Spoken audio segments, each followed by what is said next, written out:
off by looking at. So Shira, all the things you sent me, I'm thinking I might look into some of these things next week, and then I think we're going to finish this topic. I'll just add a couple of things. One is there's one other element to the idea that Adam HaRishon gave 70 years of his life to David HaMelech, which I didn't think we mentioned last time. But the way I framed it was that there's this idea that Adam HaRishon should have died on the day that he was created because he ate from the Eitz Hadat. So the drasha is that he was told biyom acholcha, right? On the day that you eat from it, you'll die. So the drasha is that he was given one day to live, but that day was the day of the Kadosh Baruch Hu, and that's 1,000 years. So then we have this idea that he was shown all of the coming dorot, which is one of the sources for the drasha is when it says Eila Toldot, like these are the Toldot and so forth. And so what we know is that Adam HaRishon lived for 930 years, and we know that David HaMelech lived for 70 years. But the other element of he lived for 70 years, so between the two, it's 1,000, and so that's Ki'ilu, where we get this idea that Adam HaRishon must have given up 70 years of his life in favor of David HaMelech. But the other drasha that comes to bear, the other pasuk that comes to bear is that David HaMelech says in Tehillim, Yemei Adam behem shivim shana, v'im bikrot shmonim shana. Right, that the life of a person is for 70 years. So that's also the basis for the idea that he was talking about, as it's where he was talking about himself, that his days would have been 70 years. So those 70 years he got from Adam HaRishon. And the various iterations of this story, I didn't find, by the way, Michael, I didn't follow up to try to find places that were later than the Midrashic age to see who quotes it, because I know it's quoted in different places by different people. But I did go back. I think the earliest iteration is the version that's found in Pirkei de Rabbi Eliezer, which is expressed differently than the way we see in the Yalkut. The expression in the Yalkut, I think, is sort of the most, in a sense, it's the most straightforward. But we don't have to digress on that. But it's still the whole idea of it is still a fascinating idea. But I think we should move on in our own topic. Okay, so just to remind us, we have this idea from this writer here in Rosh Hashanah, Amar Tanya Rabbi Yehuda Omer Mishum Rabbi Akiva, and then it goes through all of the Shir Shel Yom, and then it gets to Mizmor Shel Yom HaShabbat, Yom Shekulo Shabbat, and then Rabbi Nechemia disagrees with Rabbi Akiva, and he says Mizmor Shel Yom HaShabbat isn't about the Yom Shekulo Shabbat, which is sometime in the future. It's Al Shem Shabbat. It's we say Mizmor Shel Yom HaShabbat because that's when Hashem was Shovet, and on the face of it, the basic machloket is whether or not all of the Shirim Shel Yom are talking about Maaseh Bereshit, which would be Rabbi Nechemia's opinion, and Rabbi Akiva would say that the first 6 are talking about Maaseh Bereshit, but the last one is talking about the future. And the way the Gemara explains their machloket says as follows: "V'kamiflagi b'Rav Katina." We're actually arguing about what Rav Katina said. Amar Rav Katina shita alfei shani hava alma v'chad charu. That the world will exist for 6,000 years, and then for one, meaning for 1 millennium, for 1,000 years, it will be in destruction. Shenema v'niskav Hashem levado b'yom hahu. So we're going to look at this pasuk a little bit more closely today. And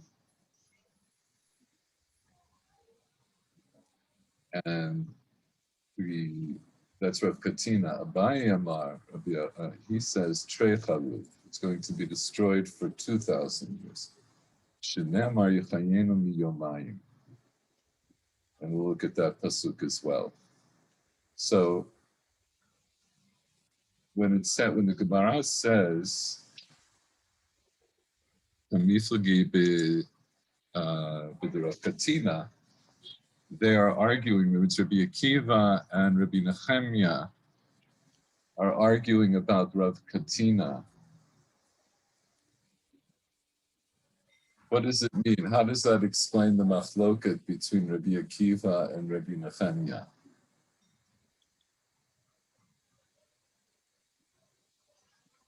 What does it mean they're arguing about Rav Katina?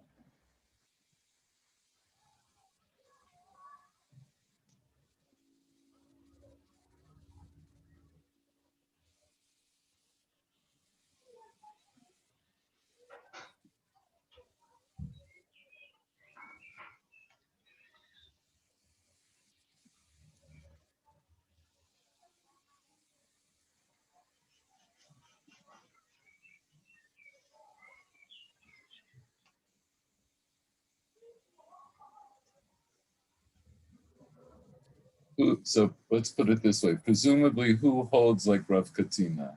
Rabbi Akiva or Rabbi Nehemiah?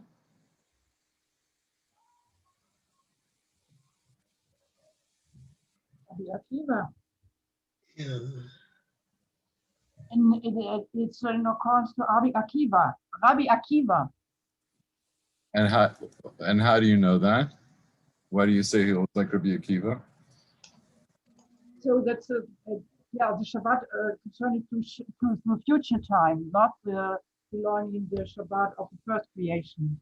But that the link is between future, or what is the relationship Shabbat related to the first creation or to the future time after the Messianic period or in the Korban or whatever, but related to the future time. So that is the common point between Akiva and Rabbi Nehemiah. And Nehemiah is the other party. Okay, so presumably Rabbi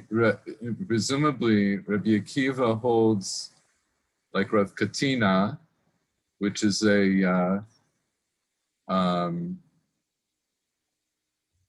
I can't think of the word. It's out of chronology, right? Because Rav Katina comes much later than Rabbi Akiva, but it means that Rabbi Akiva had this tradition that's brought down by Rav Katina, that when Rabbi Akiva says, Mizmor Shir Yom HaShabbat, right? V'yom shekulo Shabbat. He's talking about a future time, right? There's a day that's entirely Shabbat. That's sometime in the future. So that would seem to fit in with Rav Katina, who says that for 6,000 years the world will exist, and then for 1,000 years it'll be destroyed. And presumably Rabbi Nehemiah doesn't agree with that, right? Because he says that Mizmor Shir Yom Shabbat, he's talking about Shabbat Bereshit. Rashi puts it this way. Says V'kamiflagi b'Rav Katina, Rabbi Nehemiah leitlei Rav Katina, el Abaye. Rabbi Nehemiah doesn't hold like Rav Katina, rather he holds like Abaye, which is interesting. It's not 100% clear that we would think that Rabbi Nehemiah holds like Abaye, but we'll explain Rashi in a minute. Hilkach leka lameimar al shem yom echad shekulo Shabbat. You can't say that Mizmor Shir Yom Shabbat is talking about a single day that's Kulo Shabbat. The Hatre Minhu, because there's actually going to be 2 whole days, that is 2,000 years. So Rashi seems to understand that Rabbi Nechemia, since he doesn't hold like Rav Katina, because it's only going to, according to Rav Katina, there's only going to be a single long Shabbat in the future. So then apparently what's left is Abaye's opinion, right? So Abaye disagrees with Rav Katina and he says, Latid Lavo, they're going to be 2,000 years. So Mizmor Shir Yom HaShabbat isn't actually talking, the point, I think the way I understand it is, so Mizmor Shir Yom HaShabbat, according to Rabbi Nechemia, isn't talking about the future at all. Because Rabbi Nechemia holds that the future isn't going to be about a single Shabbat. So if you hold that the future is going to be, you have 2,000 years and not 1,000 years, that's Charuv. So then it can't be the Mizmor Shir Yom Shabbat, that's what it's talking about. Okay, so back to the Gemara. So in the Gemara, so we have these 2 opinions. We have Rav Katina and we have Abaye. And Rav Katina holds Shita Alfi Shani Have Alma, V'chad Charush, and Nemar V'niskav Hashem Levado Bayom Hahu. So let's take a look at that.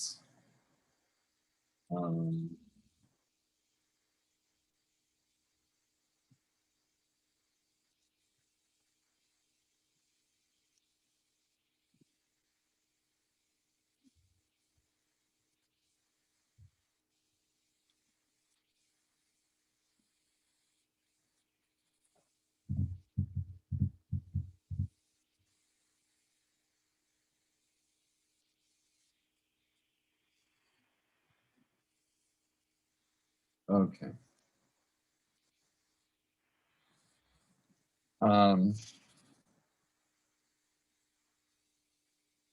Okay, so we started to look at this last time. So in the first parak, as we know, this is the first parak is Chazon Yeshayahu ben Amotz, Asher Chazal Yudav Yerushalayim b'mei Uziyahu Yotam Achaz Yizkiyahu Malchei Yehuda, and this is his vision of the destruction of Yerushalayim.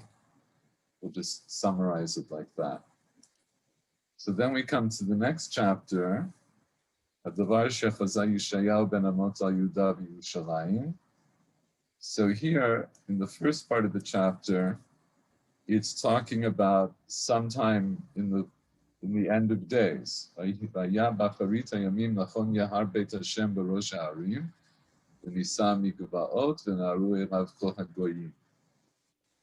So this is a vision that in the end of days, that on Har Beit Hashem, that will be the head of all of the other mountains.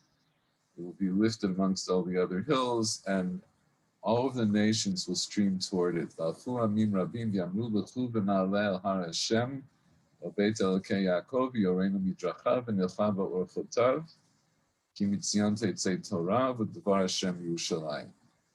everybody's going to, all of the people in the world, not just Jews, are going to come and say that they'll all go up to Har Hashem, essentially to the Beit HaMikdash, the place of the Beit HaMikdash,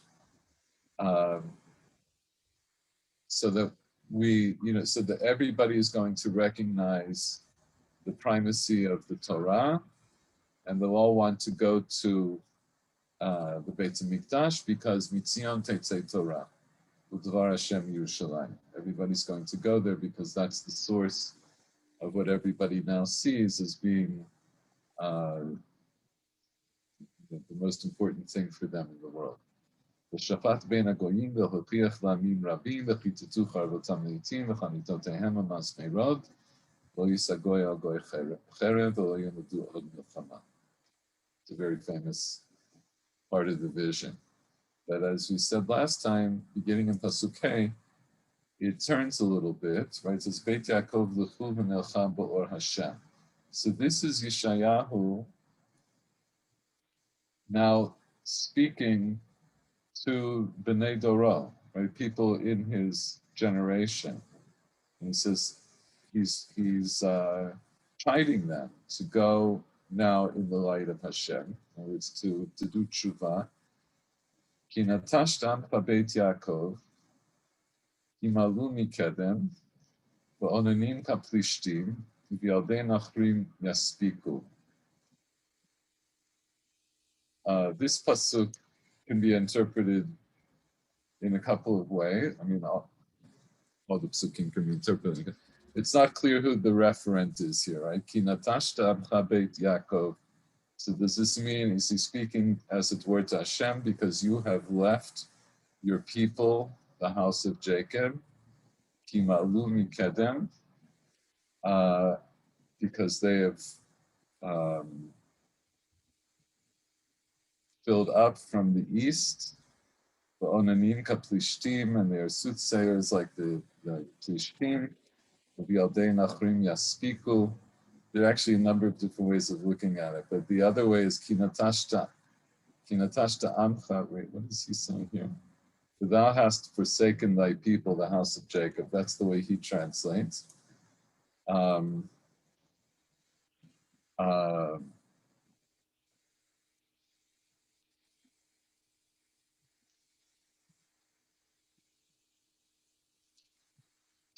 Rashi says, Kinatashta amcha Beit Yaakov. Amcha, yazafta et maaseh amcha, maaseh hatov asher al yado niyete la'am.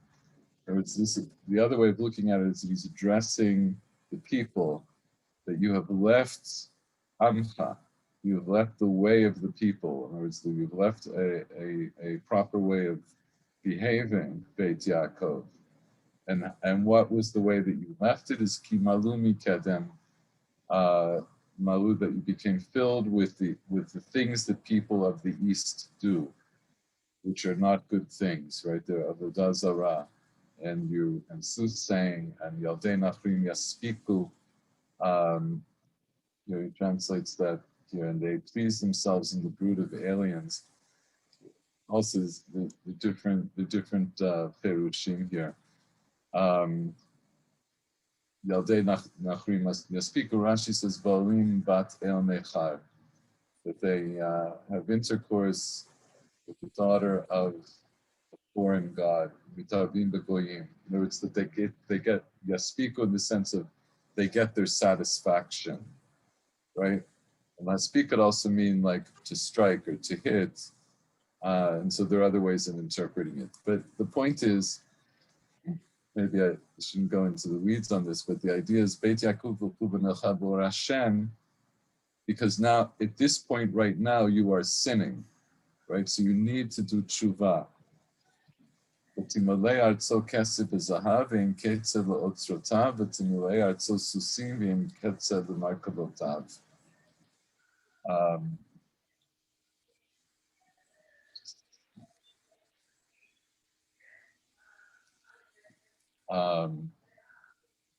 Targum translates this, not here it says, and it's a singular.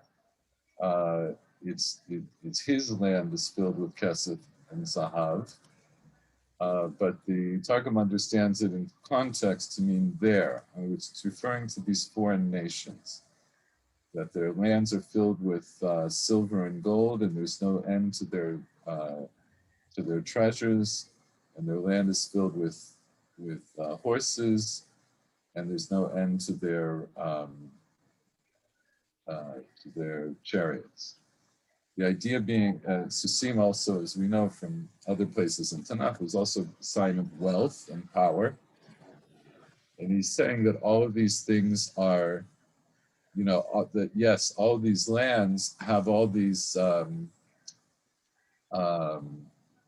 riches and all these tempting things, But in Pasuk Chet, v'tzemilei artzo elilim, l'masei yadav ishtachavu, l'asher asu etzbotav. But those are the lands where they're worshiping Avodah Zarah, right? So they have all these riches, but these are not things that you should be tempted by because they're doing Avodah Zarah. Vayishach Adam, vayishpal ish, v'al tisa lahem, right? So a person will bow down, a person will be brought low, and we should not lift up to them or pay attention to them or bear with them. Bo batsur. Shel, Yes. can I ask a question? Does Please. this text mention Shabbat? No, it does. It's not going to mention Shabbat. Why do you ask? No, because there's something I don't understand. It seems to me, on one hand, there is a machloket, what does Shabbat mean? On the other hand, I have the feeling that Shabbat has two meanings, because it can't be that the Shabbat of the creation has anything to do with the end of the creation. It's very clear that the last period of the creation, yes. It's completely clear that the Shabbat in the Maaseh Bereshit, that the Kadosh Baruch Hu siyem et avodah shelo. Now the creation starts. Now people are going to take over. So I'm not sure. Wait. So what's your? V'shamru bnei Yisrael et Shabbat. What does it mean? If it's the last 1,000 years of the creation, what is there to אין מה לשמור שם? אשר ברא השם לעשות, כן? So there are two things though. So one of them is, so what is Shabbat? So I think the way what you're laying out is correct. That's the understanding of Shabbat. But the question in the Gemara is, what is the meaning of Mizmor Shir Yom HaShabbat? Okay, so that the word Shabbat has got two significations. It is first the Shabbat, the seventh day of the creation, and it's also the seventh millennium of the world, which is something something different. We also see when we talk about Pesach, there's a place where you use Shabbat, not in the sense of Shabbat, but in the sense of Chag. So Shabbat may have another significance. Right. So look, So I think what you're thinking of there is the pasuk that talks about the Omer, right? It says. Yes, the Omer. Yeah, that's what I mean. Yes. Mimachorat Shabbat, miyom habiachem et Omer atzimutcha. And the Shabbat the word Shabbat must not be the seventh day of the week. It could also mean something else. Okay, and we also know that about Yom Kippurim, right? It's Shabbat Shabbaton. Okay, yes. So the meaning of the word Shabbat, right, from the word Lishbot, would mean to.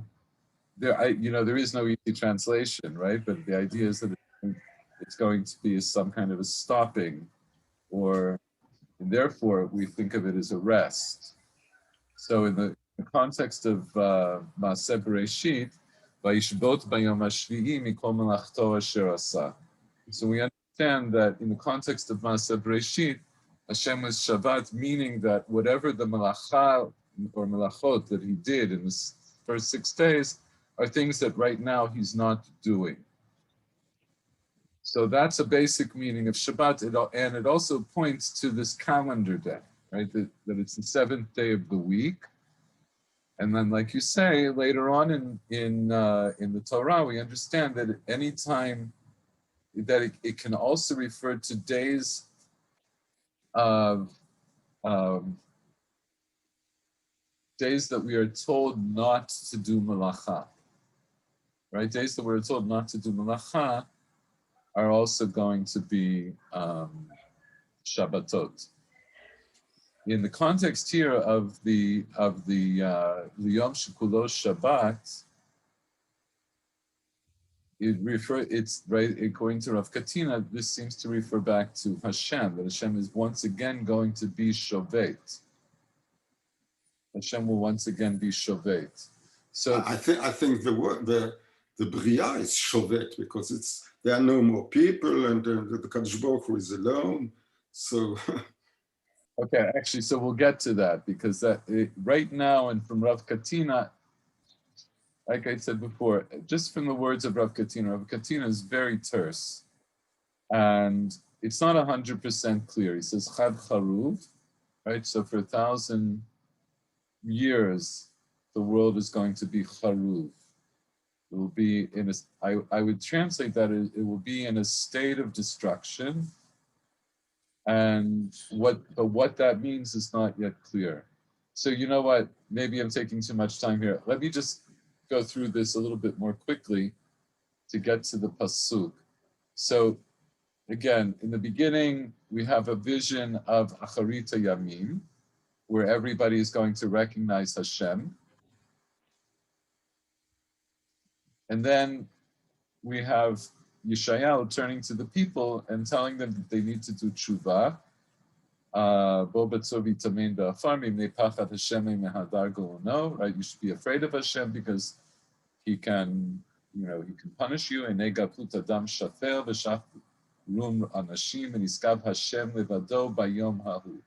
So the eyes, the uplifted eyes, or the high eyes of man will be brought low, shafel, v'shach rum anashim, right? So the people who are on high will bow down. V'nisgav Hashem levado bayom hahu. And the Lord alone will be exalted on that day. He will be nisgav on that day. So what day is it that what Yeshayahu is talking about? So let's just read a little bit further. Ki yom Hashem tzvakot al kol ge'eh v'ram. Right, there will be a day for Hashem on all who are proud and high. Al kol nisa v'shafel, and all those who are lifted up or maybe lifted themselves up. V'shafel, and all of them, for you can understand, v'shafel means like v'yishafel, like they will be brought low. All the people who are proud and haughty will be brought low on Yom Hashem, on the day of Hashem. And then it goes on, there was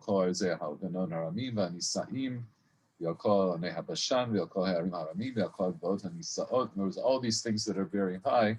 The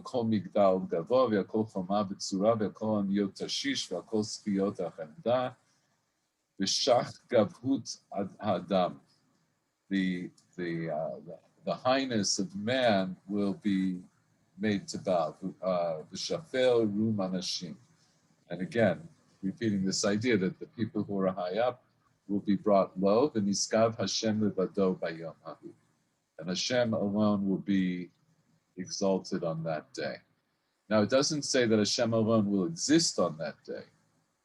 It says that he's niskav levado. Va'elilim kalil yachlof.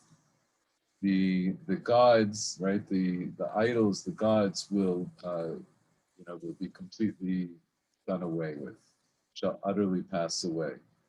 Bayom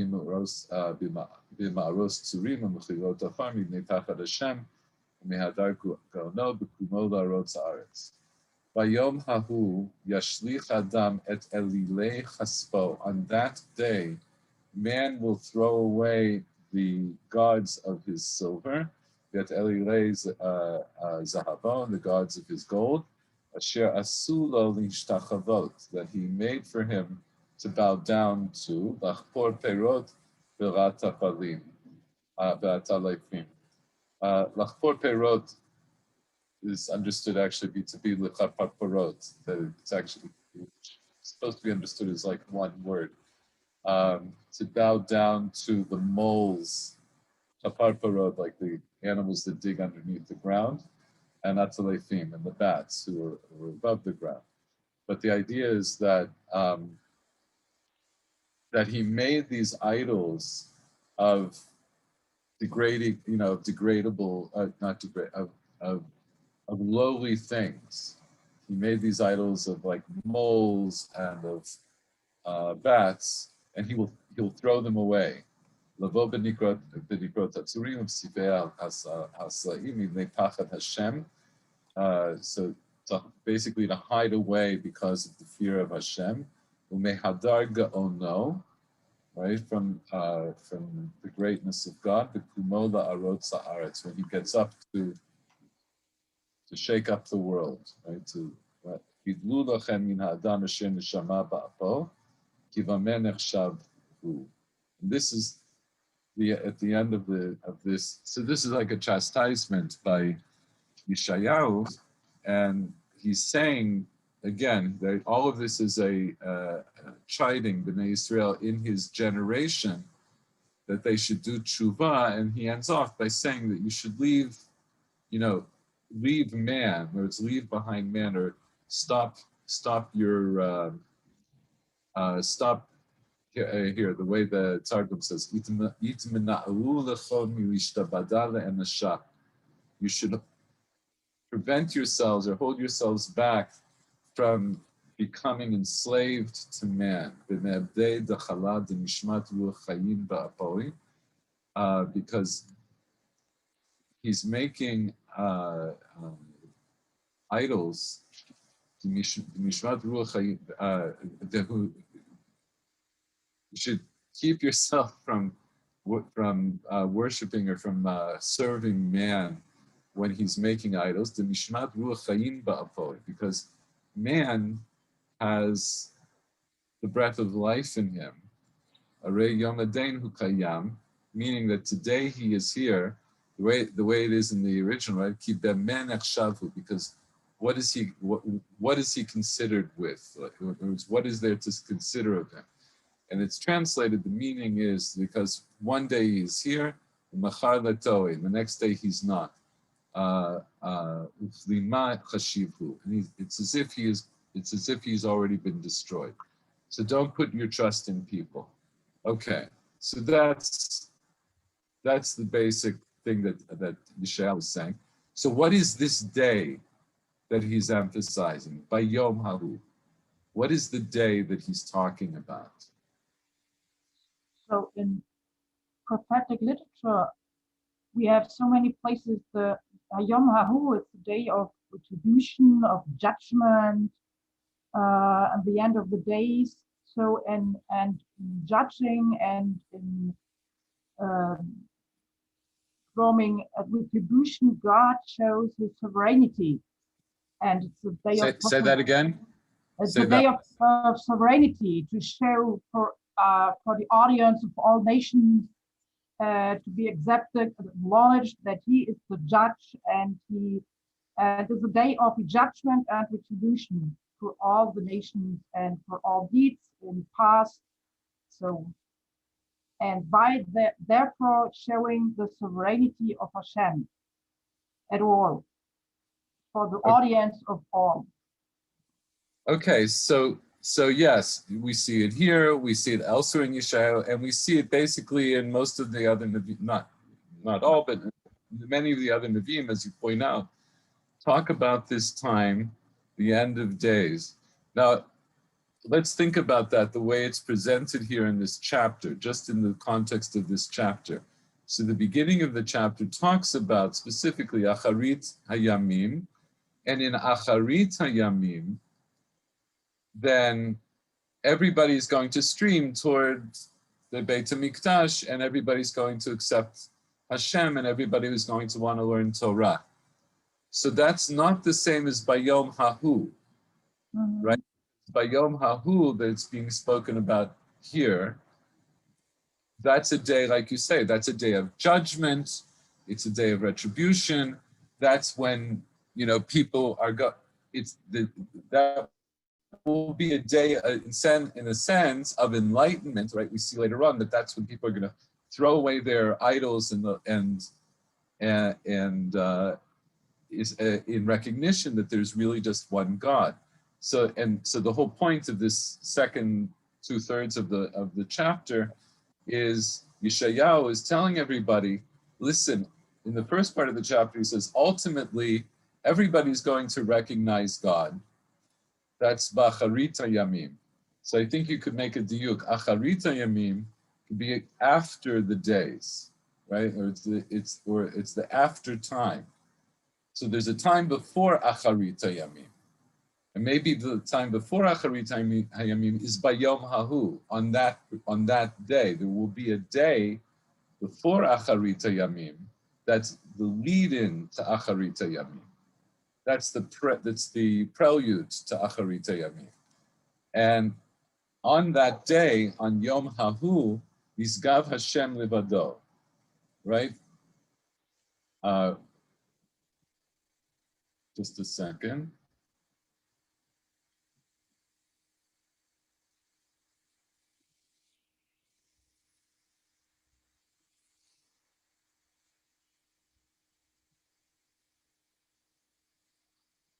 Yisgav Hashem Levado Bayom Hahu.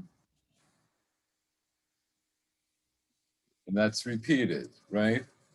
B'shach gavut ha'adam ha'shafel ruma nashim yisgav Hashem levado bayom hahu. Now, Hashem alone will be exalted on that day, meaning, as opposed to what? What else was nisgav before that day? What else was exalted before Yom Hahu? False gods of the other people. Yeah, in other words, all the false gods were niskav. So on that day, Hashem Levado will be niskav. Right? Ha'elim kalil yachlof. Right? They'll be utterly destroyed. Now, what doesn't it say? It doesn't say that mankind is going to be destroyed. Mankind is going to exist. It's just that there will be, like the way Shira said, it's pointing to this idea that there will be a day of judgment. And that day of judgment, what's the point of this day of judgment? That the truth of Hashem is going to be revealed to everyone. Everyone will get it. Everyone will understand it. And, people who are, people will be afraid of the judgment because of their actions and because of their avodah zarah and all other terrible things they did. But v'niskav Hashem levado bayom hahu, but on that day, Hashem alone will be niskav, right? He will be above all. So how does Rav Katina understand this pasuk to say that Yismor Shir Latid Lavo, that in the Shabbat Latid Lavo, this last millennium, that the world will be charuv? How is this a proof to Rav Katina?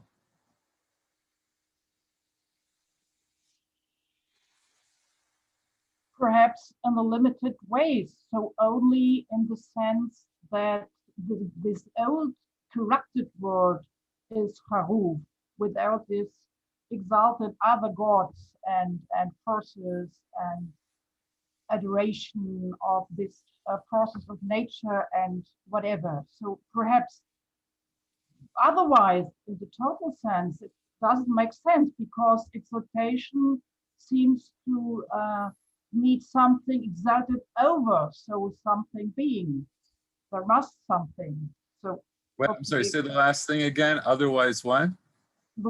Otherwise, it doesn't make sense in the sense, because exaltation, we need something exalted over, so something being over Hashem is exalted.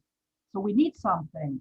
It can't be understood in the way of nothingness and totality, only in a limited way, perhaps. Only in a limited way. So here, to get back to what Paul was talking about, and what we're all curious about. Remember, when we're talking here about Yom, when we use this word Yom, so Yom, we understand, could mean 1,000 years. Niskav Hashem levado bayom hahu could mean for 1,000 years. And what would happen then during that 1,000 years? This would be the Chad Charuv. This would be the 1,000 years of destruction. What would be destroyed? What's going to be destroyed is all of the Elilim and all of the idol worship and the Gavhut Lev and all of these all of these things are going to be, those things will be destroyed in this millennium. All right, so Rav Katina I believe this is how Rav Katina understands the pasuk, right? Because he's using it as a proof for Chad Charuv, right? This is his proof that Chad Charuv, that there will be 1,000 years of destruction. So it doesn't mean that the world will be destroyed. It doesn't mean that everything is necessarily going to go back to Tohu Vavohu, but rather it's a destruction of a status quo that had existed up until this millennium. V'nisgav Hashem levado bayom hahu, and during this millennium, Hashem alone will be exalted. And then, I believe, then you get to Acharit HaYamim. There's a time after that, which will be Acharit HaYamim. That will be the end of days. After this millennium, we will come to a point where at the end of this millennium, everybody is going to recognize Hashem. So this is at least one way, I think, to understand Rav Katina, that Rav Katina is saying that we see from Yeshayahu that there is going to come a millennium of destruction.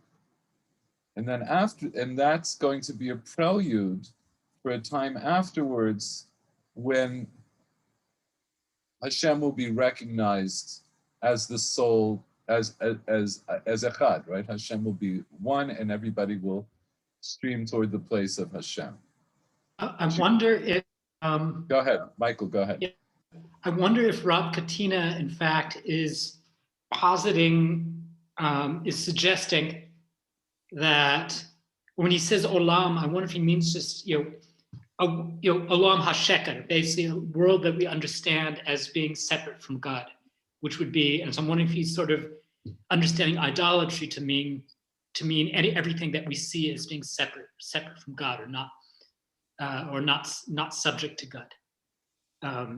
So like the kind of total destruction would be the total destruction of everything that we regard as being not God, or separate from God, or independent of God.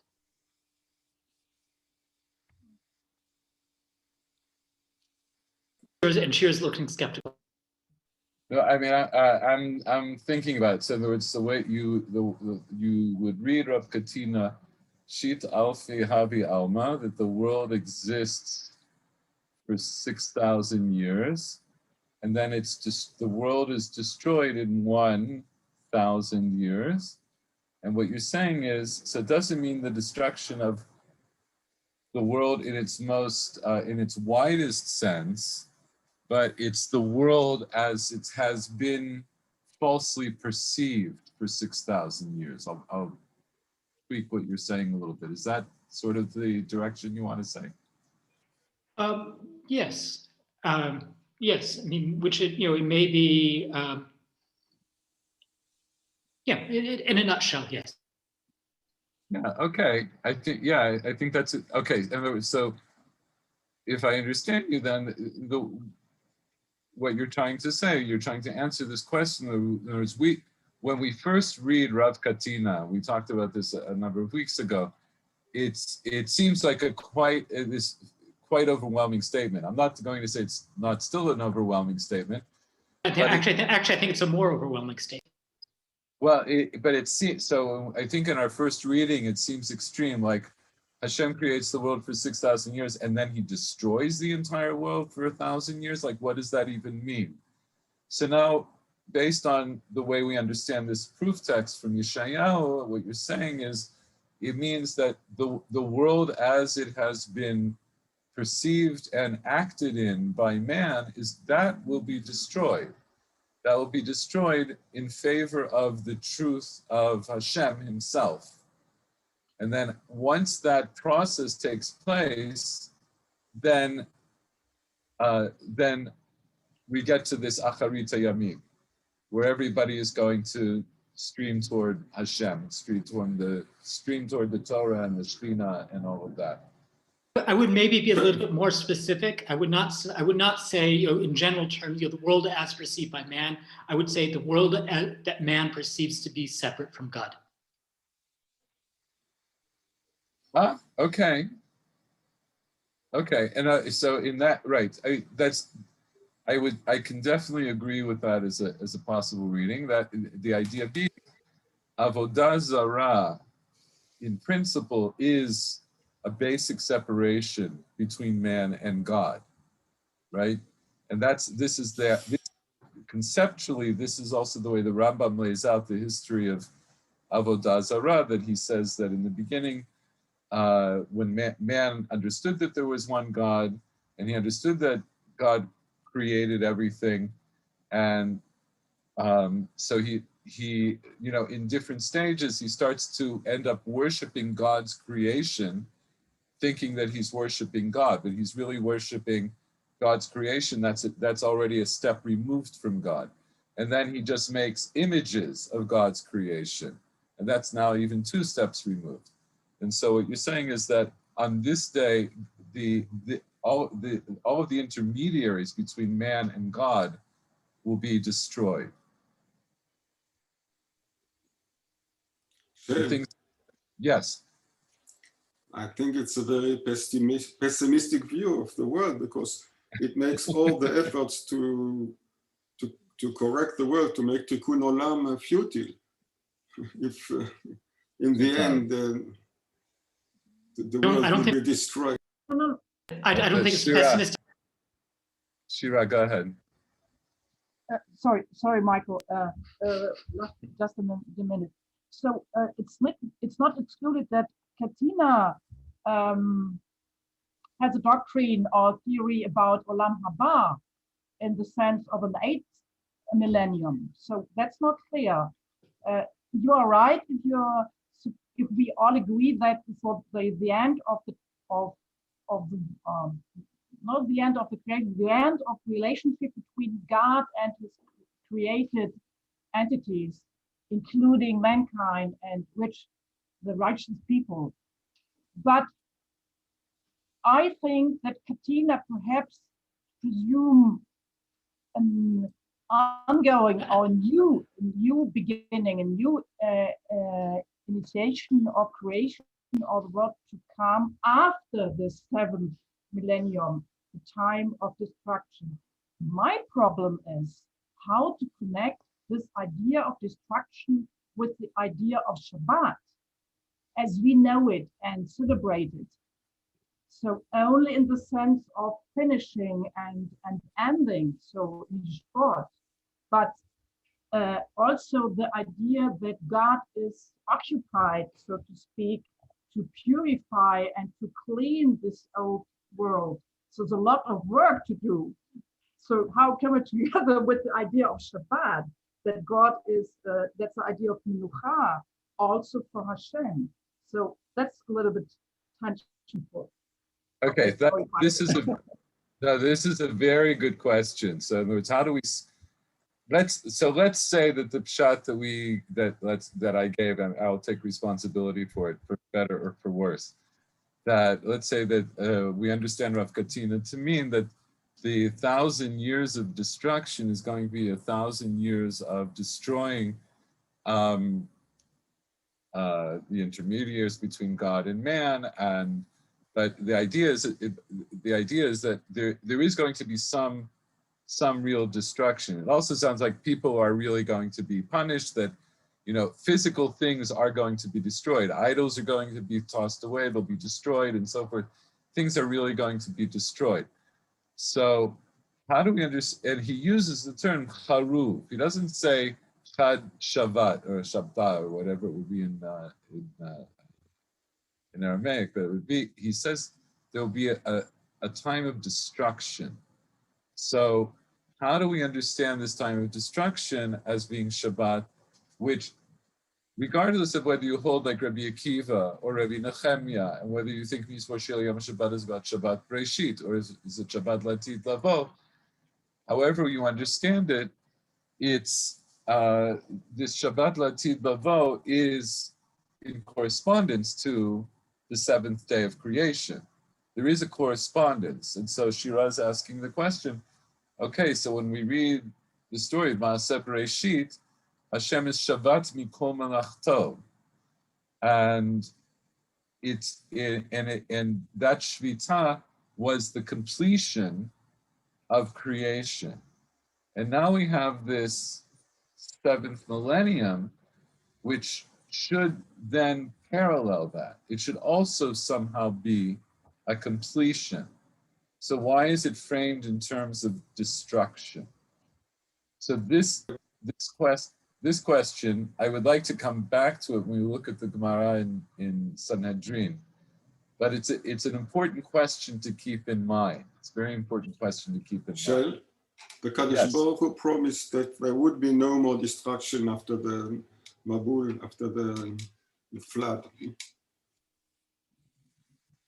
Well, what does he doesn't say there'll be no more destruction. What does he say? That he won't bring up The fire next time. well, he doesn't say that. Right. That's from other prophecies. That's another sheet. Yeah, it's another. Right. That's what the Christians say, right?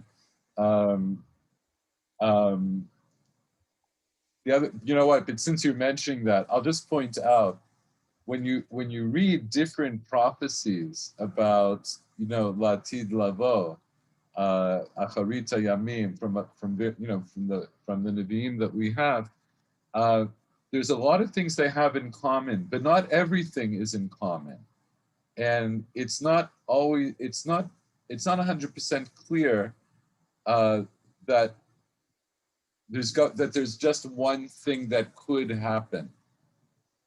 We don't have time to go into it now, and I certainly didn't prepare it. Like if you read about Gog and Magog, right, which has this, which is this apocalyptic prophecy. It's not clear from other prophecies that there will necessarily be an apocalypse, but it's a possibility. It's one possible scenario. The way it's laid out here, I think we'll leave this. Let's leave Rav Katina now for a moment, so that let's go and try to understand Abaye.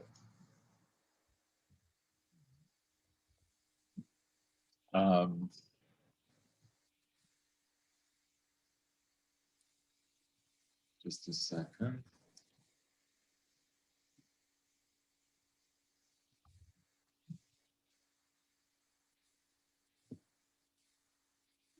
I have. That's Yeshayahu. Sanhedrin, Yeshayahu. Oof.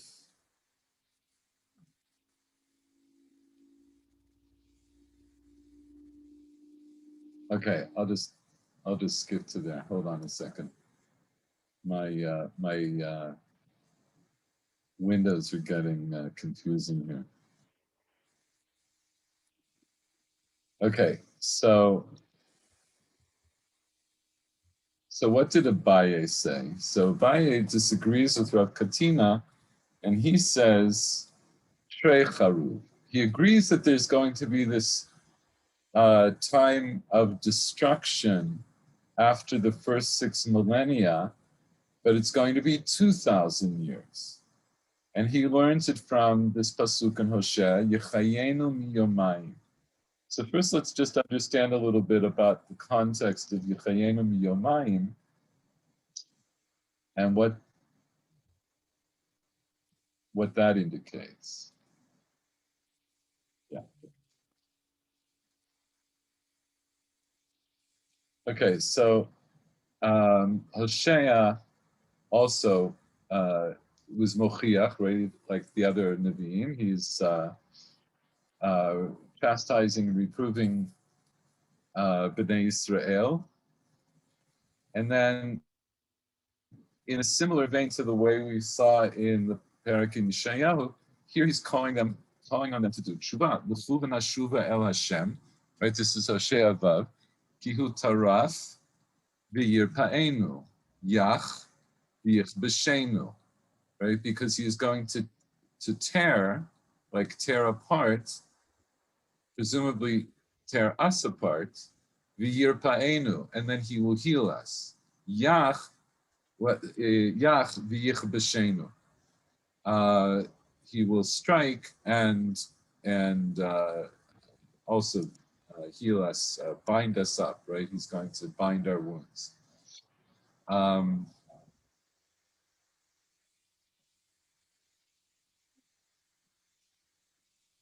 Yichayenu miyomayim, bayom hashlishi yekimenu v'nichya lefanav. So yichayenu miyomayim would mean in this yichayenu in the sense of to heal us, right?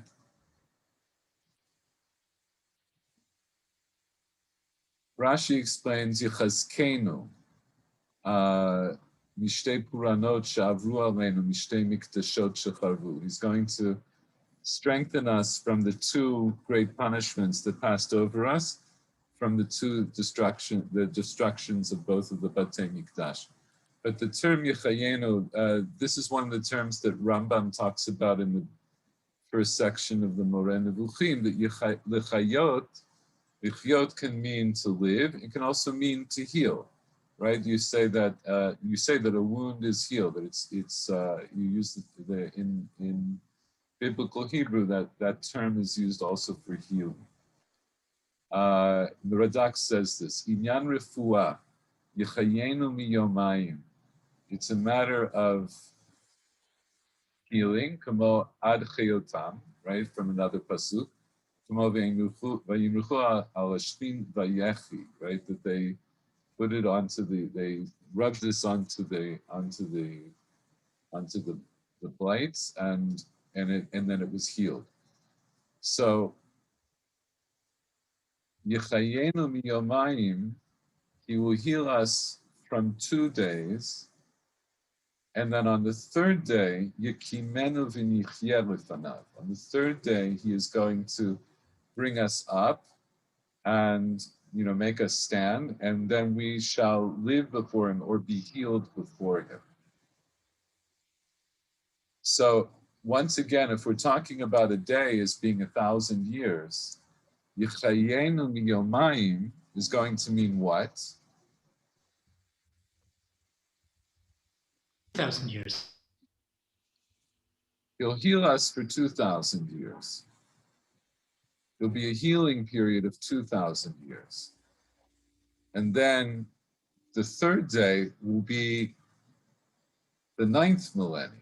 There's going to be a 2,000-year period of chayut, and then there's going to be another day, another 1,000 years after that, where we shall stand, right? And we'll stand before Hashem.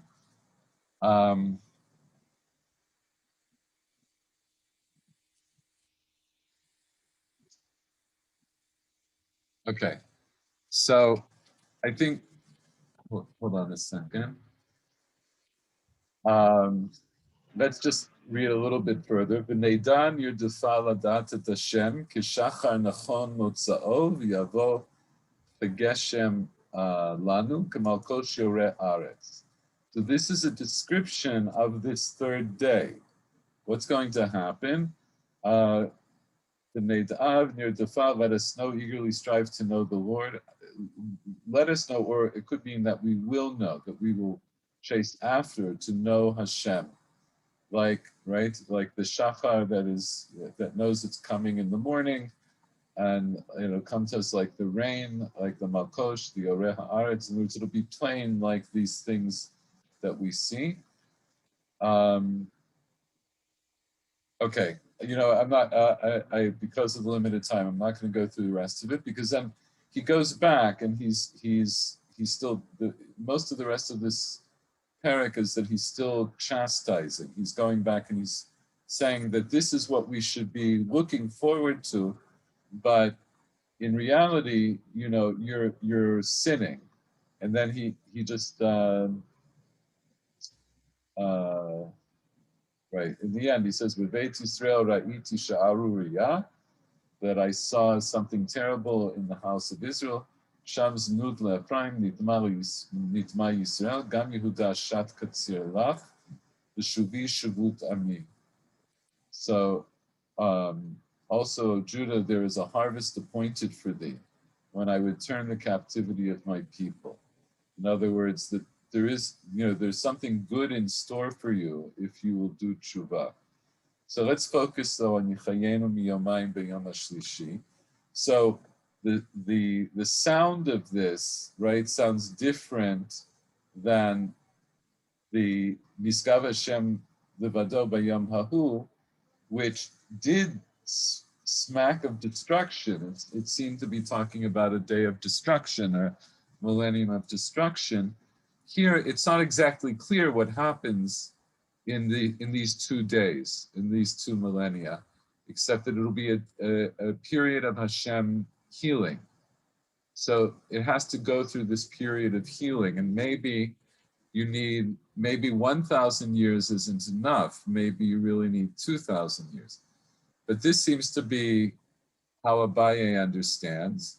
And so there isn't a neat one-to-one correspondence between these 2,000 years and Shabbat Bereshit, because Shabbat Bereshit is just 1 day. Right? And that goes, so that's like the Gemara said, this is the underlying machloket between Rabbi Akiva and Rabbi Nechemya, where Rabbi Nechemya, that Rabbi Akiva holds like Rav Katina, that there is actually a correspondence between Shabbat Bereshit and Mizmor Shir Latid Lavo, to this Shabbat, this 7th millennium. Whereas Rabbi Nechemya doesn't hold that. He holds like Abaye, and so there isn't a single 7th millennium, although there is an idea that there's going to be 2,000 years of destruction, right? In the terms of the Gemara, Abaye still uses this term of destruction. Abaye Amar Trei Charuv. There'll be 2 millennia of destruction. Shenemar Yichayenu miyomayim. He will heal us. So another way of understanding Yichayenu miyomayim in that sense would be that at the end of 2,000 years of destruction, Hashem will heal us. Not necessarily that all 2,000 years will be 2,000 years of destruction. Yichayenu miyomayim. He will heal us from the 2,000 years. That seems to be the way Abaye understands. Would it be plausible to say that he will heal us from what was done in those 2,000 years? That's actually 2,000 years specific that will need to be healed of. It's possible to say that. I don't think that that's what Abaye is saying, and it's not clear to me that that's. I think it's a legitimate reading in Hosea.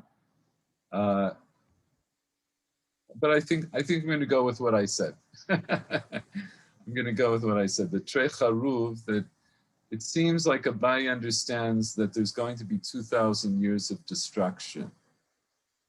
Now, the Gemara here doesn't ask a classic question, which is, what does Rav Katina say about Abaye's pasuk, and what does Abaye say about Rav Katina's pasuk?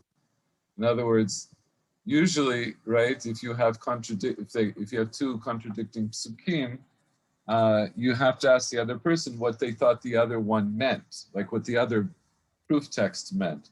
The Gemara here doesn't do that, and we're not going to do it either. But I want to show you now. I want to go to the Gemara in Sanhedrin.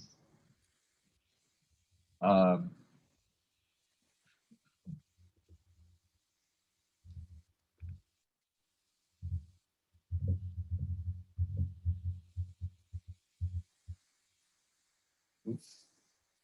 Hold on, actually, I prepared another Gemara. Let me just find it.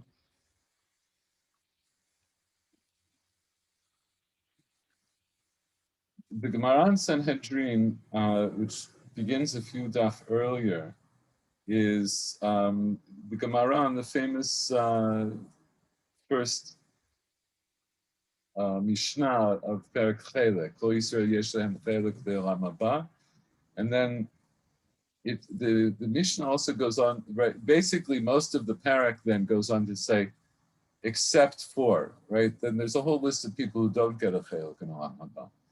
And among them are people who don't believe in Tchiyat HaMeitim, people who don't believe in the quickening of the dead, the revival of the bringing back to life of the dead. So there's a very long sugya where this is like the middle of the sugya, which talks about different proof texts from Tanakh about where we know that the idea of Tchiyat HaMeitim comes from, and then it digresses on related kinds of topics about people who Hashem either who saved from death, like Hananiah, Mishael, Ve'Azariah, right, who were thrown into the Kivshan Ha'esh, they were thrown into a kiln of fire, but Hashem saves them. And so there's this idea, the diyun, the major diyun in a way, is bringing different proof texts about the power of Hashem to create life, right? To bring life from death, and, right? There is life, there is death, and Hashem created life. He created death, and He can bring people back to life. Before we get to the particular Gemara that we want to talk about, I'll just mention that a little earlier in the sugya, on Sadi Bet Amud Aleph, the Gemara says, Tana debei Eliyahu. Right, it was learned in the Medrash, the base of Medrash of Eliyahu. And this is attributed then to Eliyahu Nabi. Tzadikim shatira Kadosh Baruch Hu lahachyotan inan chozrin le'afran. The tzadikim that Hashem in the future is going to revive and to bring back from the dead do not return to their dust. They don't return to dust.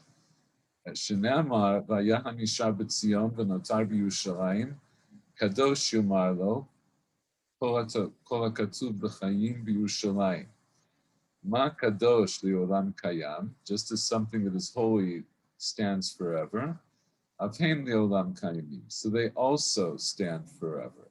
So we won't go into the particulars of the drush, but it's this idea that tzaddikim, once they are revived, will maintain their bodies, essentially. So the Gemara then here on Sadi Bet Amud Bet says, V'im Tomar, so it asks about this question, what about this time of destruction? What happens to them then? V'im Tomar otan shanim shatira Kadosh Baruch Hu l'chadesh bahen et oamo. Notice it uses a different terminology here. And if you say, in other words, if you bring up this question about those years that Hashem in the future is going to renew the world in them, Shenemar v'nisgav Hashem levado bayom hahu, right? So it quotes the pasuk of Rav Katina, and it expresses it a little differently, right? That there's going to be a time when Hashem will be mechadesh the world. So what happens to the tzaddikim then? Tzaddikim mahin osim. So Rashi here explains, he relates it to the way we understand Rav Katina. He says, Otan shanim shatira Kadosh Baruch Hu l'chadesh et olamo v'yeh olam zeh charev elef shanim. Right? The Gemara here doesn't explicitly say it, but Rashi is saying it's referencing what Rav Katina said, that there's going to be 1,000 years when the world will be in a state of destruction. Otan tzadikim heichan hem. Where will those tzadikim be? O'il ve'enan nikbarim ba'aretz, because they won't be buried in the ground. Mahen osim. HaKadosh Baruch Hu oseh lahem kanafayim k'nesharim. He'll make them wings like eagles. V'shatin al pnei hamayim. And then they will, swoop over, fly over the waters. Soar. You can say soar. There's a better word. Doesn't matter. it's more like the idea of like soaring. I don't know. Soaring, I have this idea that means like to go upwards, but shatin is like to like fly in this sense, like to shut up an amai would be like to fly close over the waters. Skim. Not maybe skimming, but not necessarily touching the waters.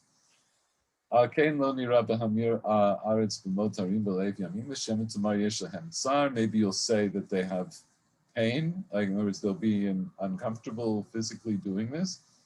No, because it says V'kovei Hashem yachlifu koach. Yalu evek v'sharim yarutzu lo yigal yochlu v'lo yafu.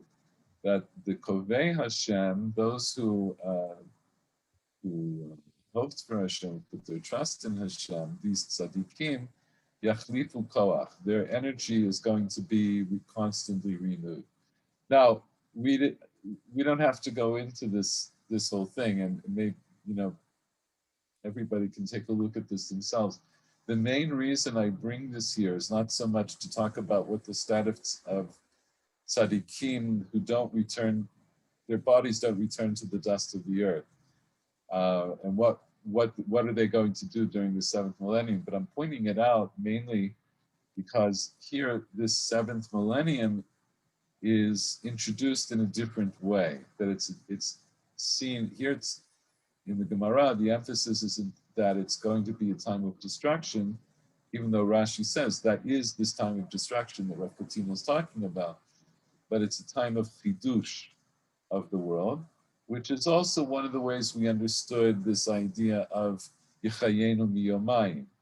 That I could understand Yechayenu miyomayim could be to recover, to make us recover from 2,000 years of destruction, or it could also be this process of chayut, of the whole 2,000 years is a process of recovery. And here also, so this idea of chad charuv or trei charuv, right? Is it what is it destruction? What is the emphasis on destruction? What does it mean that there's destruction? Destruction also implies, or it can imply bidush, right? That when something is destroyed, you're making way for a rebuilding. Sometimes things come down before they can go back up. And whether Panui Banui. I'm sorry, what? Panui Banui, as the Iriad would put it. Panui Banu. Pinui binui, he means.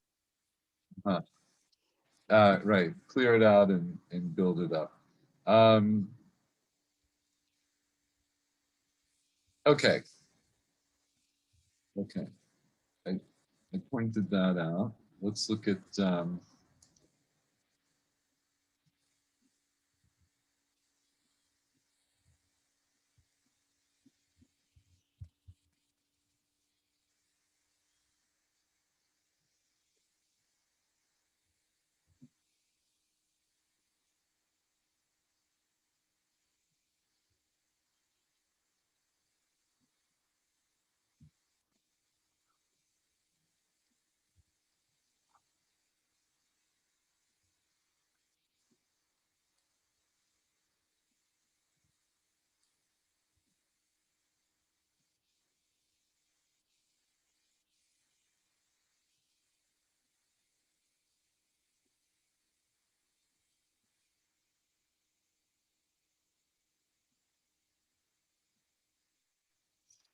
okay. Right. So a little later on, Sadi Zayin Amud Aleph, we come to Rav Katina. The Gemara quotes Rav Katina and Abaye here again, and this is also in the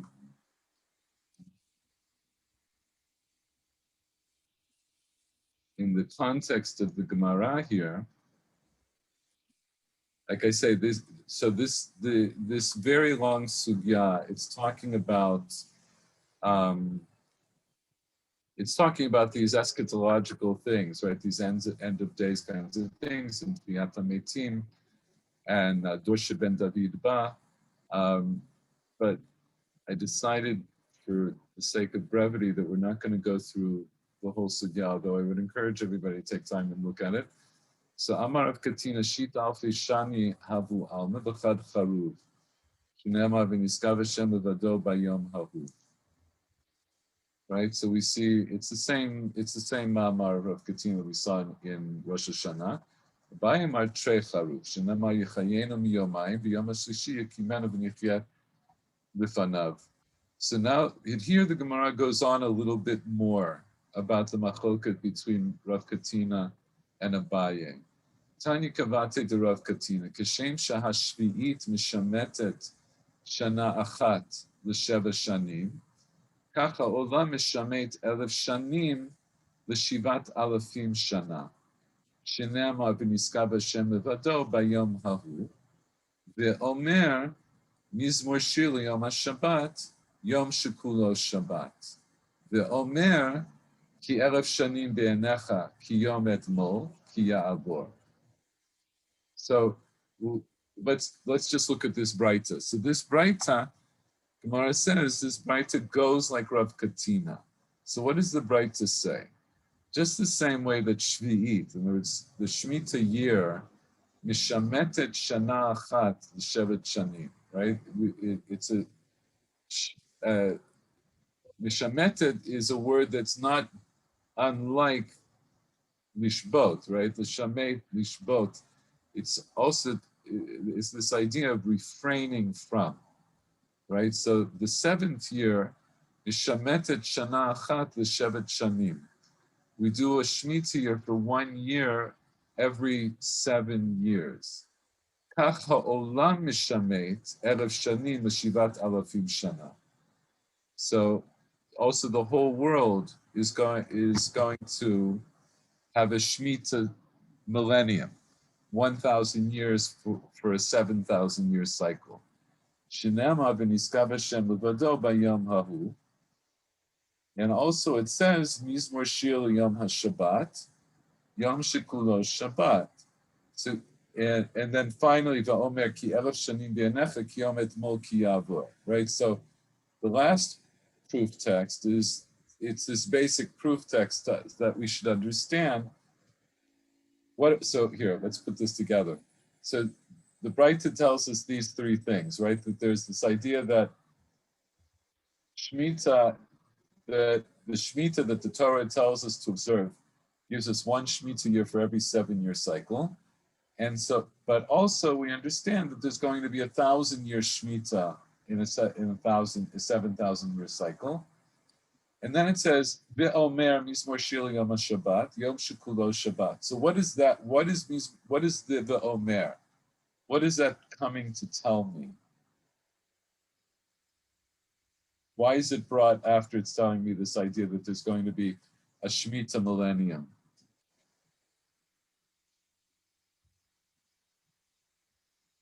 And why the last pasuk, the last Ve'omer? Ki Erev Shanim Be'enecha right? That 1,000 years in your eyes is like a day from yesterday. How do these three things tie together? I think it means that the Shabbat of the Mizmor is referring to Shabbat Shemitah, the Batid, and the last pasuk is what equates 1 day to 1,000 years. Right. So we need the last pasuk to make this connection. So we have Mizmor Shir Yom HaShabbat, which you might have thought is talking about Shabbat Breshit, but now I'm going to bring it in this context, and it's going to tell me Yom Shekulo Shabbat, and a Yom is 1,000 years. And so we now have we have another connection. So we have Shabbat Breshit. We also have Shemitah every 7 years. And now we're saying that the 7th millennium is in correspondence to Shemitah. But Shemitah itself is in correspondence to Maaseh Bereshit. Right? It's another layer. There's another layer. So how is this like Rav Katina?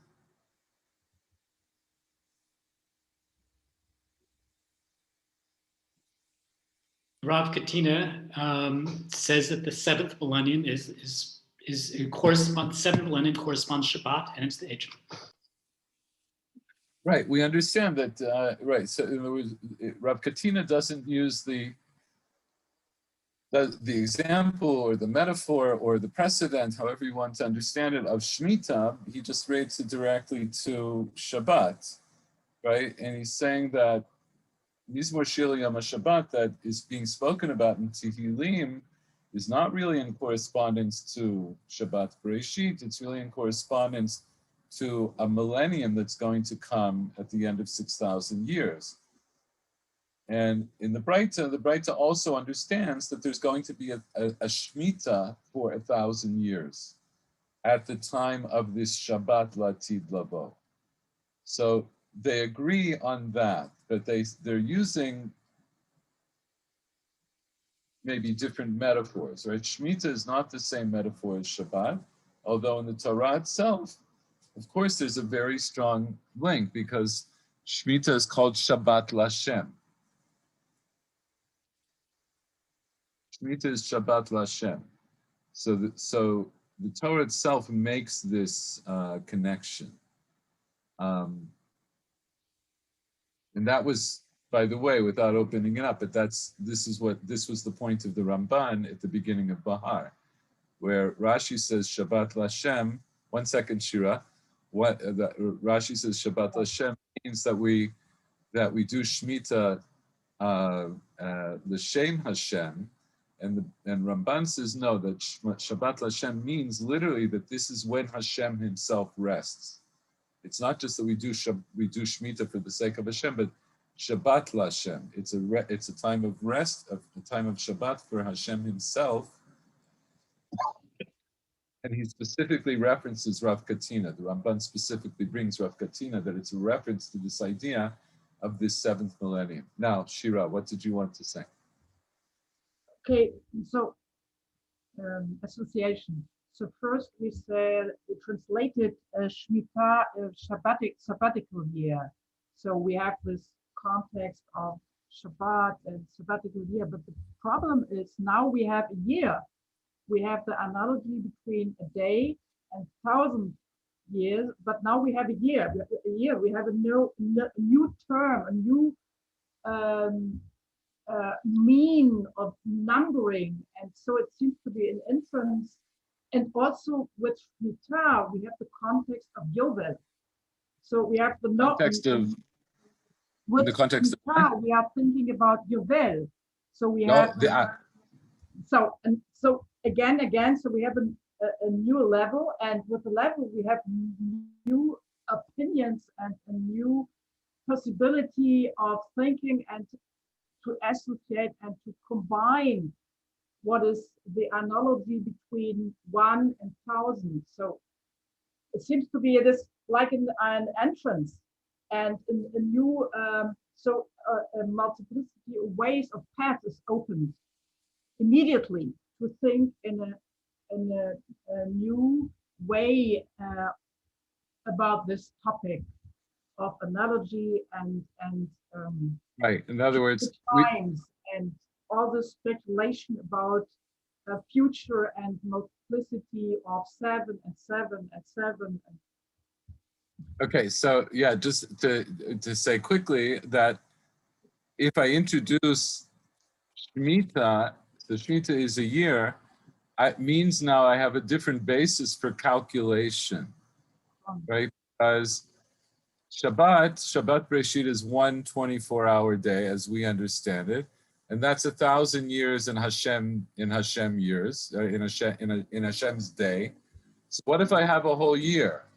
So a whole year in Hashem's days is going to be a lot bigger, in principle, and that's one part of it. And the other part, which is very important, that you said, once I introduce the concept of Shemitah, so Shemitah goes beyond Maaseh Bereshit, which is a continual 7-day cycle, but we know that Shemitah is a 7 times 7 cycle. Right, because we have 7 Shmitot, and then I have the 50th year, which is the Yovel. Right, so like you're saying, once I bring this Breita, even though in principle, it sounds like it agrees with Rav Katina that there's going to be 1,000 years at the end of 6,000 years, that will be a Shabbat LaHashem, or however we understand that, Miskav Hashem Levado B'Yamahu. But what about beyond that?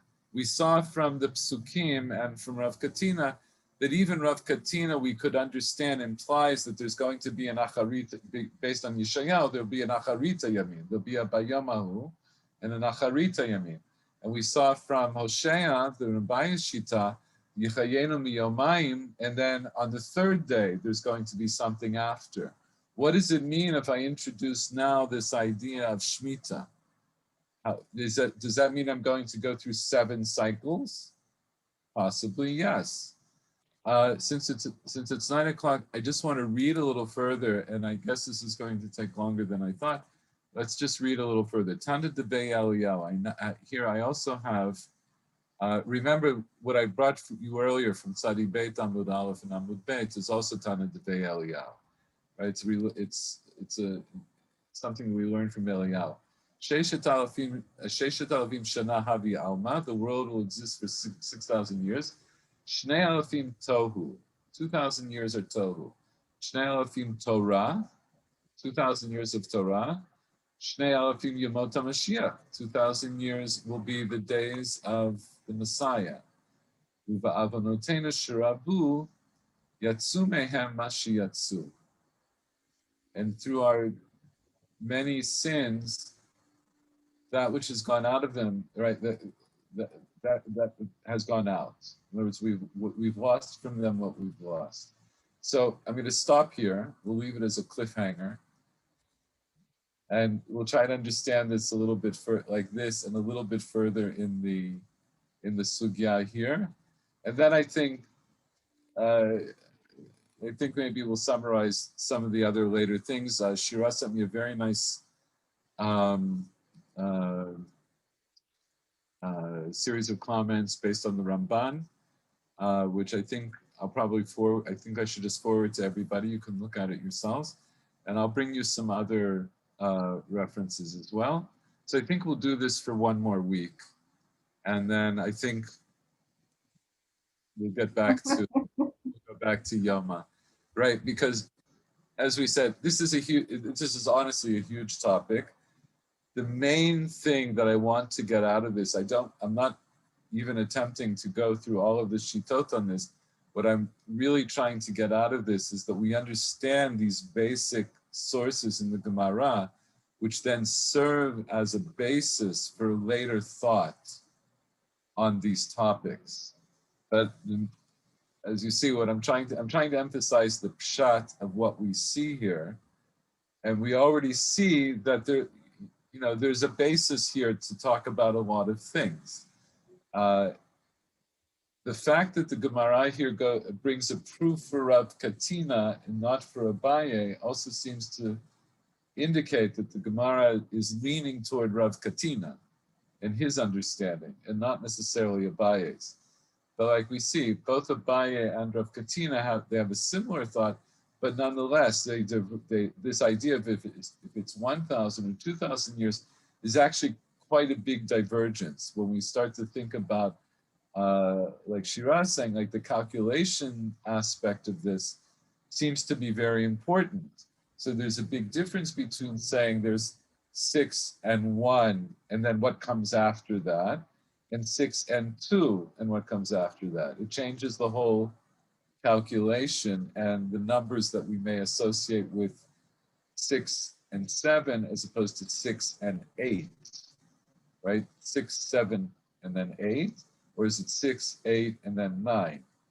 And those could imply, or they imply very different things. Okay, so I think I'll close here, but are there any last comments, questions? 2 ideas, if I could. The first being that the difference between saying, when the Shemitah year is brought in some sense, it sort of changes the whole figure. Whereas where Shemitah does not include space, A equals B. But when Shemitah, when you have sort of three different, when the Shemitah is brought in, basically these are all examples of cycles of 7, and in some sense the 7 itself becomes more important. That makes any sense. And then the second one is that in some level, this entire discussion, in some sense, is about Shira itself. How Shira works, why Shira is important. I guess there's a lot more. Maybe Shell's looking skeptical. No. I like this idea. I know. Let me just say that in slightly different words. Our whole discussion, right, has revolved around the Shir Shel Yom that was said in the Beit HaMikdash, and the one particular shir of Mizmor Shir Yom HaShabbat, which is in fact, as we mentioned earlier, it's the only one of the Shirim Shel Yom that the book of Tehillim itself tells us this shir is for this day. So the idea that shir itself is significant seems to be very prominent here. It's a very important point that you're making, Michael, that ultimately this is all, it's all built around this idea of shir. So do you want, this is also a long topic, but if you want to continue that, add to that, please. No, I mean, I think I just want to throw the idea out there, but I need to think about this. No, very good, very, very good. And yes, I'm being uncharacteristically brief. Okay, as I mentioned before, the sugya where the Gemara deals with the mitzvah of the shir of the Leviim is really the Gemara in Arachim, which I believe begins on Daf Yud, and it goes on for about, I think, 2.5, 3 dapim, and there is one, as Shira pointed out last time, I said we'll do it this time, but we didn't get to it this time. We'll come back. I will mention that Gemara because it talks specifically about Mizmor Shir Yom HaShabbat.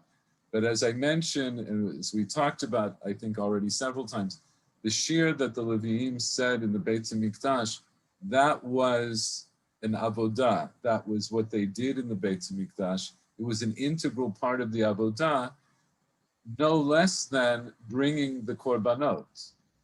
It was all part of a one. So I think Michael's point is worth emphasizing. Okay. Thank you. Actually, a quick question on this. Yeah. So if the shir is not done, does that make the korban pasul? Or is that considered to be an integral part of the bringing of the korbanot, or is it regarded as a separate avodah?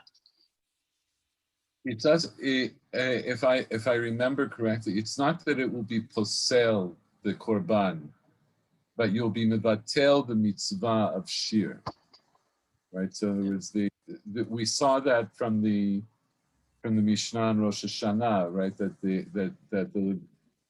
on one of the Rosh Hashanahs that the Edim came late and kilkulu haleviim b'shir, that they messed up the shir, and that was the Mishnah mentions it because it was a big deal. In other words, that part of the mitzvah didn't get done properly. It doesn't mean that the korban, it's not ma'akev the korban, but it is ma'akev the shir. The shir itself has its own importance. And there's an ideal space where you have the Kohanim doing the shir, and you have the Leviim, right? Al duchanam, right? The Leviim are going to be singing their song and playing their instruments. It's all part of the whole picture. Okay. Thank you, everybody. Good night. Thank you. Good night. Bye-bye. Bye-bye.